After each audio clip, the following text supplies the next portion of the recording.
Vedanta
of this world's shame, we adore thee, whom all men love. Spotless, taking man's form, O purifier, thou art above the gunas three. Knowledge divine, not flesh, thou whom the cosmos wears, a diamond at its heart. Let us look deep in thine eyes. They are bright with the wisdom of God, that can wake us from Maya's spell. Let us hold fast to thy feet, treading the ways of the world to safety. O drunk with love, God drunken lover, in thee all paths of all yogas lead. Lord of the worlds, thou art ours, who wert born a child of our time, easy of access to us. O merciful, if we take any hold upon God in our prayer, it is by thy grace alone, since all thine austerities were practiced for our sake. How great was thy sacrifice, freely choosing thy birth in this prison, our iron age, to unchain us and set us free. Perfect, whom lust could not taint, nor passion nor gold draw near. O Master of all who renounce, fill our hearts full of love for thee. Thou hast finished with fear and with doubt, standing firm in the vision of God, refuge to all who have cast fame, fortune, and friends away. Without question thou shelterest us, and the world's great sea in its wrath seems shrunk to the puddle that fills the hoofprint in the clay. Speech cannot hold thee, nor mind, yet without thee we think not, nor speak. Love, who art partial to none, we are equal before thy sight. Taker away of our pain, we salute thee, though we are blind. Come to the heart's black cave, and illumine, thou light of the light.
Salutations to Bhagavan Ramakrishna.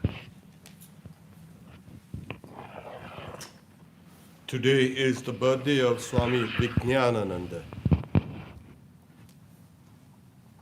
When he was young,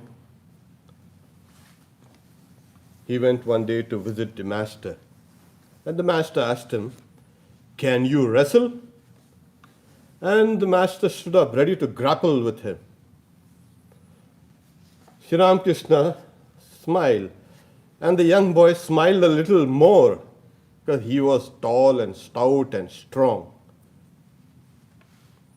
Still smiling, he was holding Sri Ramakrishna with a strong grip, pushing him to the wall. Gradually, this young man felt a sort of electric shock coming out of Sri Ramakrishna's hands and entering into him.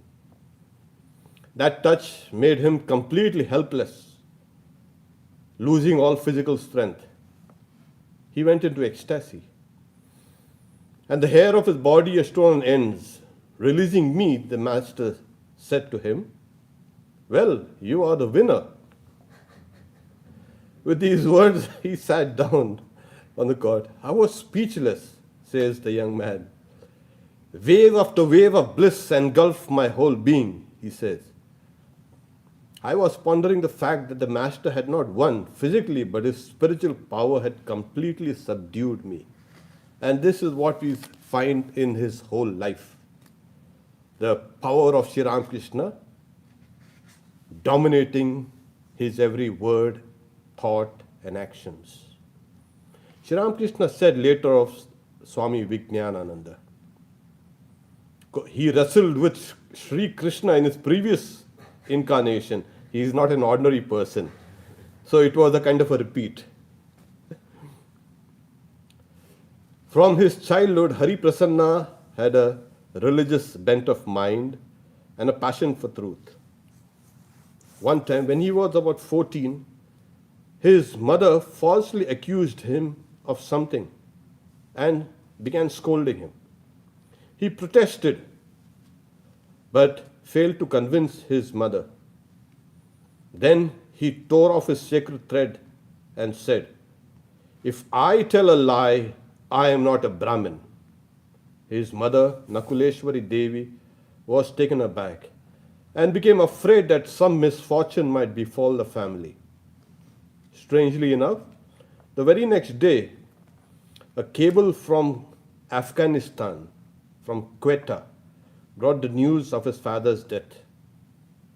His mother, grief-stricken, said to her son, Hari Prasanna, "See the result of your curse." He later said he first saw Sri Ramakrishna when he was only 7 years old. The second time he saw him at Belgaria, and during that time Swami Vivekananda was singing a devotional song. At that meeting, the second meeting, he remarked, from the base of the master's spine right up to his head, the whole column had become inflated like a thick rope, and the energy that rose upwards towards the brain seemed to be spreading its hood and swaying its head like a snake dancing in joy. In 1883, Hari Prasanna entered St. Xavier's College in Calcutta, and Sharat Chakravarti, later Swami Sharadananda, was his classmate. During his college days, Hari Prasanna visited Sri Ramakrishna several times. In one of his reminiscences, he says, "The master's disciples felt an irresistible attraction for the Guru. They learnt more by observing his exemplary life and listening to his talk than from reading books." One time, Hari Prasanna came to Dakshineshwar and he told Sri Ramakrishna that I don't seem to be able to meditate properly, and that's the reason why I don't feel like coming here. Sri Ramakrishna then said, asked me to stick my tongue out, and when I did, he drew a figure on it with his finger. His whole body began to tremble, and he felt an unspeakable bliss within. Then the master told him, "Go to the Panchavati and meditate there."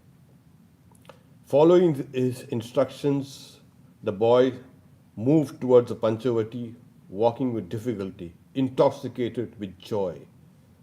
Somehow, after reaching there, he sat for meditation, and then he lost all outward consciousness. When he regained his ordinary state of mind, the master was seated beside him, rubbing his body. He said, "Well, how was your meditation?" "Well, it was good, sir." Then he's saying, "From now on, you will always have good, deep meditation." One time he asked Sri Ramakrishna, "Is God with form or without form?" The master replied, "God is with form as well as without form, and again, he is both beyond form and formlessness." Then I asked, "If God is all, is this bed also God?" He answered, "Yes, this bed is God. This glass is God. These utensils, this wall, everything is God." As he spoke, I experienced an inner transformation and was lifted beyond the realm of ordinary consciousness. My heart was illumined. I saw the light of Brahman everywhere. One time, he asked Sri Ramakrishna, "Sir, what do you know about philosophy? Have you read books of the Kant and Hegel, the German philosophers?" Sri Ramakrishna, what are you saying? Throw away all these books. Knowledge of God is not in any book. Besides, those books are all products of ignorance. And Swami Vijnananda says, what a great statement the Master made. Later, finding no way out, I gave up all argumentations. Sri Ramakrishna once gave him an English book and asked him to read it. It was stated in the book, speak the truth, do not covet what belongs to others, control your senses. On hearing this, the Master felt elated like a boy and expressed his great delight. The Master's joy, even now, Swami Vijnananda is saying, is deeply impressed in my mind. I think that his expression of great delight was due to the fact that if a person attains perfection in those three disciplines, that person is sure to reach God. Hari Prasanna was not able to spend a great deal of time with the Master. So the Master told him, look, I dwell in this picture. Meditate on me. Yes, I will, said Hari Prasanna. He passed his first arts examination from St. Xavier's College in 1885, and later, when the Master passed away on 6th August 1886, Swami Vijnananda, then he was in a college in Bihar, Patna, saw Sri Ramakrishna standing in front of him. He wondered, how did the Master come here? What is the cause of this vision? The next day he read of the Master's passing away in the newspapers. In 1887, after graduating from the college, engineering college, he went on to study higher civil engineering at Pune. He was a brilliant student. Because his father died in his childhood, Hari Prasanna had to work until his family was financially secure. He provided for his mother and also for the education of his siblings. In 1887, when Swami Vivekananda returned from the West to India, he took Hari Prasanna with him in his travels and had him sketch the future plans of the mission of the temple. Swamiji, seeing the sketch, was pleased. One hot summer day, when supervising the construction of the embankment at Belur Math, Vijnananda became very thirsty. Presently, one of Swamiji's attendants carried a glass to him and said, Swamiji has sent this cold drink to you. Vijnananda took the glass and found just a few drops of that cold drink at the bottom. He was disappointed and piqued by Swamiji's practical joke. However, he drank those few drops as prasad, and strangely enough, his thirst was instantly quenched. He was dumbfounded. In the evening, Vijnananda saw Swamiji, who asked with a smile, did you drink that cold juice?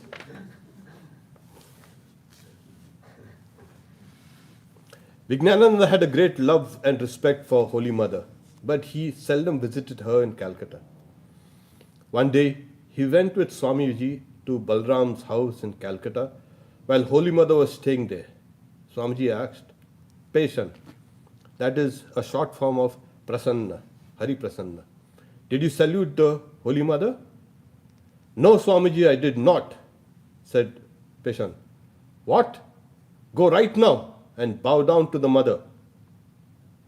Accordingly, Vijnananda went to Holy Mother and bowed down to her from a distance, bending his head to the floor. As soon as Vijnananda got up from behind, heard Swamiji say, what is this? Does anyone salute the Mother in this way? Bow down to her by prostrating yourself on the floor. Holy Mother is the Mother of the universe. Swamiji then prostrated himself and made Vijnananda do likewise. Later, Vijnananda remarks, I could not imagine that Swamiji would follow me like this to the Holy Mother. Another time, Vijnananda asked Swamiji, well, does the Master accept the food that we offer in the shrine? Yes, he does, replied Swamiji. A ray of light comes from his third eye and touches the food. If you want, I can show it to you today in the shrine. Vijnananda fully believed what Swamiji had said and proceeded no further to test. When the construction of the Belur monastery was finished, Vivekananda asked Vijnananda to start a center at Prayag, that is Allahabad.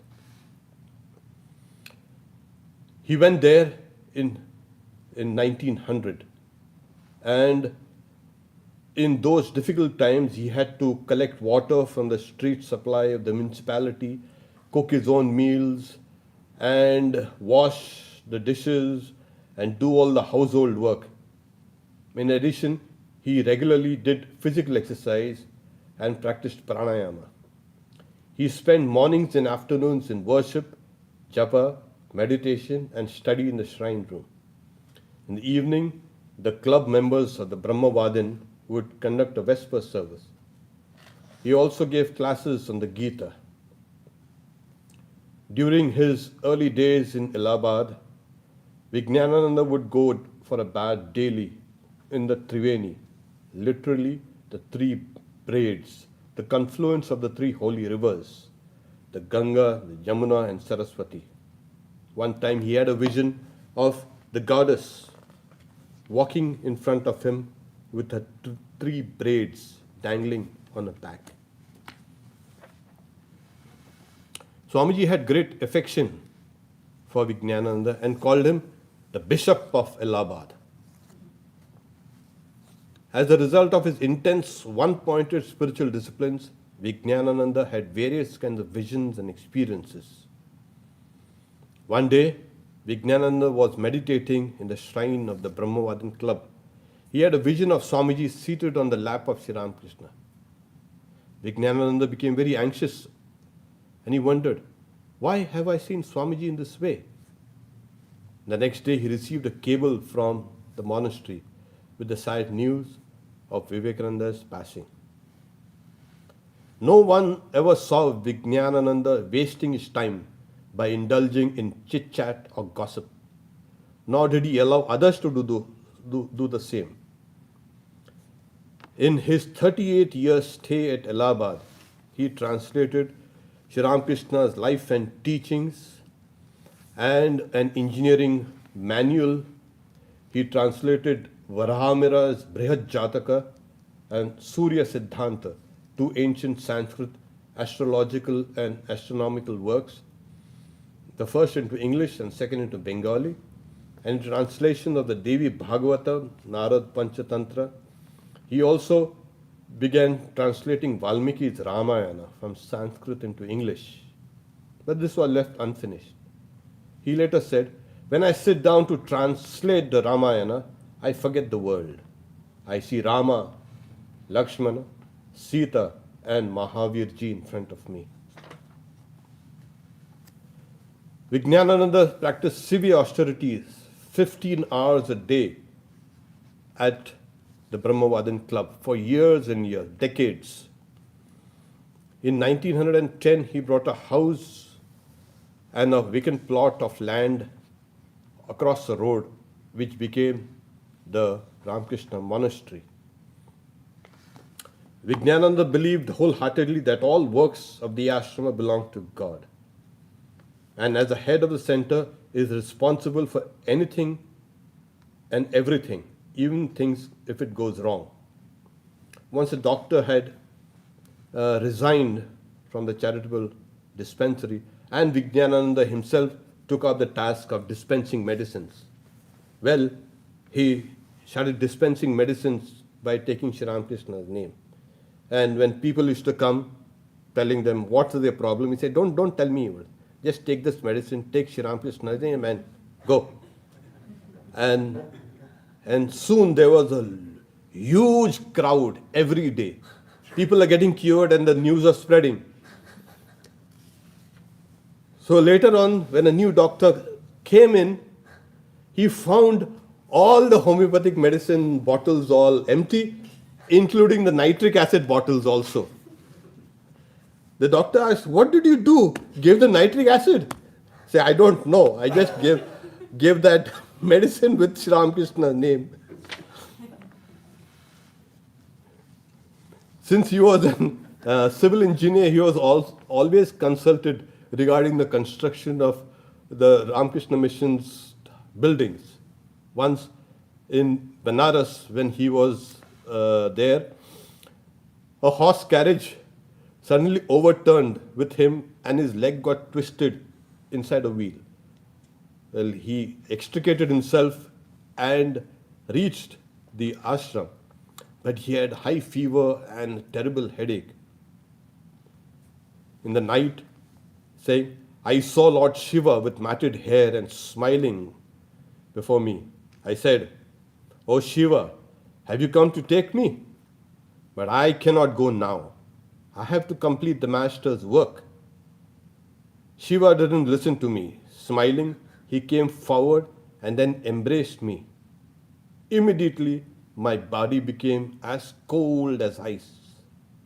Then I said to Shiva, goodbye now. I shall have to do the master's work.